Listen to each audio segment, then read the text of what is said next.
Not so much directly, no, and in the short term. Sa kabila ng foreign aid freeze na ipinag-utos ni US President Donald Trump, naniniwala ang National Economic and Development Authority na wala itong direktang epekto sa ekonomiya ng bansa. Ayon kay NEDA Secretary Arsenio Balisacan, malaking bahagi ng utang ng Pilipinas ay mula sa ibang multilateral institutions. Much of our loans now are with other countries and multilateral institutions. No? Grants, yeah. The US is the number one source of grants. Those are a small part of the economy. Ayon pa kay Secretary Balisacan, ang isa sa mga maaaring maapektuhan ng foreign aid freeze ng Estados Unidos ay ang mga multilateral institution kung saan ang US ay may malaking kontribusyon. Ito rin ang paniniwala ni RCBC Chief Economist Michael Ricafort.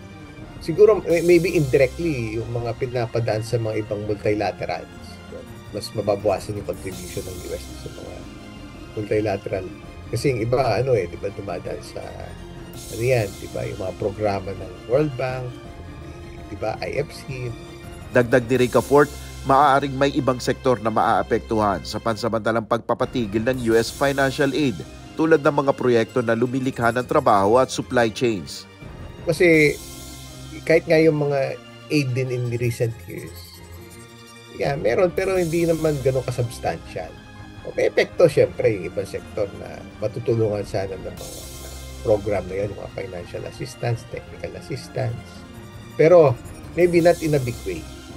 Sa naging pahayag ni Pangulong Ferdinand Marcos Jr., hindi pa malinaw sa kanya ang ipinatupad na foreign aid freeze ng US dahil maging ang ilang government agencies ng US ay nalilito pa sa bagong polisiya na ito.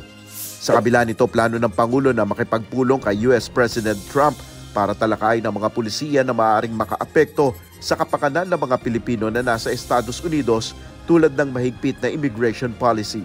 Nel Maribuhok, UNTV News and Rescue.